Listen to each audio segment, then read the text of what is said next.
On a cold February night, a young woman stood beside a damaged car on a dark rural road. She spoke to a passing bus driver. She declined help. Minutes later, she vanished. No screams, no witnesses, no body, no answers. To this day, her disappearance remains one of the most chilling unsolved mysteries in the United States. The deeper you look, the darker it gets. This is the story of Maura Murray. At first glance, Maura's life looked ordinary. A 21-year-old nursing student, disciplined, athletic, intelligent, she attended the University of Massachusetts Amherst and had a reputation for being quiet, driven, and deeply private. But in the days before she vanished, cracks began to show. Something was wrong. And whatever it was, it followed her into the darkness. On February 9, 2004, Maura emailed her professors saying she would be away for a week due to a family emergency. There was no emergency. She withdrew nearly all the cash from her bank account, about $280, and bought alcohol, wine, vodka, call walleters, enough to raise questions. She packed her car, printed directions to Vermont and New Hampshire, and drove north alone. No one knows why.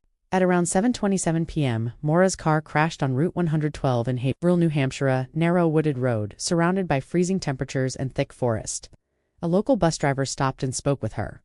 She appeared shaken but not injured. He offered to call the police. Maura refused and insisted she had already called roadside assistance. That was a lie. The bus driver returned home and called police anyway.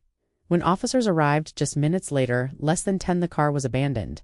Maura was gone, no footprints leading away. No sign of a struggle. No evidence of where she went. It was as if she had evaporated. Inside the car, police found unopened alcohol, her school books, and personal belongings. There was no phone call placed to roadside assistance. No confirmed sightings after the bus driver. The temperature that night was well below freezing. If Maura had wandered into the woods without proper clothing, survival would have been unlikely. So where did she go? That question has haunted investigators, journalists, and internet sleuths for over 2 decades. One theory suggests Maura ran into the woods to avoid a DUI. She had alcohol in the car. She may have panicked when the bus driver mentioned police, but extensive searches with dogs, helicopters, and volunteers turned up nothing. No body, no clothing, no trail. Another theory is far more disturbing. What if she didn't leave alone? Route 112 is remote, but not deserted.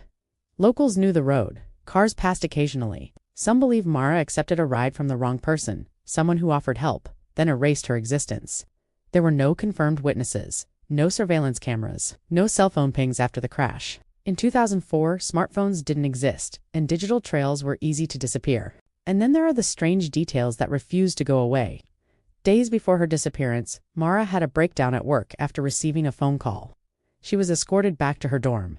No one knows who called or what was said. She had also been involved in a previous car accident just 2 days earlier, crashing her father's vehicle after a party. Was she running from something or someone? Some believe Maura planned to disappear, that she intentionally staged the crash and started a new life. But there's a problem with that theory. Maura left behind her passport, social security card, credit cards, and most of her money. No confirmed activity under her name has ever been found. No job records, no travel, no trace. People don't vanish like that without help or tragedy. Then there are the whispers about local suspects, a nearby resident, a convicted criminal, a strange man seen in the area that night.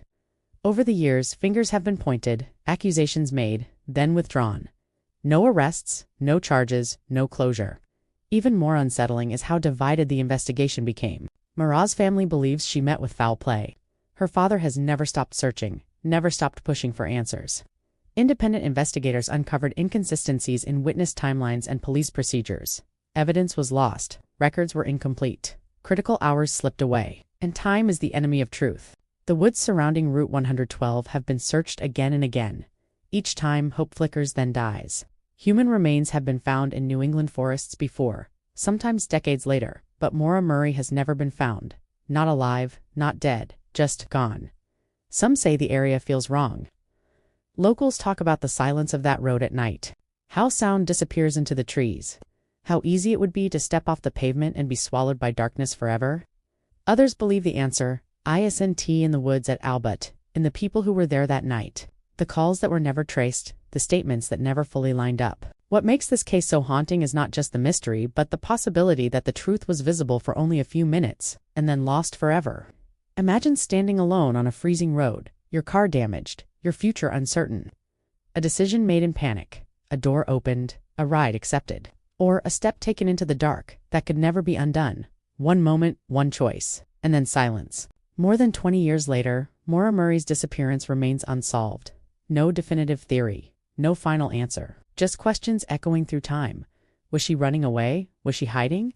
Did she die in the woods? Or did something far darker happen on that lonely road? Somewhere, someone knows what happened to Maura Murray, and until the truth comes out, her story stands as a chilling reminder. People don't always disappear loudly. Sometimes they vanish, quietly leaving behind a mystery that refuses to die. If you were on Route 112 that night, if you saw something, if you know something, the darkness is still listening, and the evidence is still waiting to be found.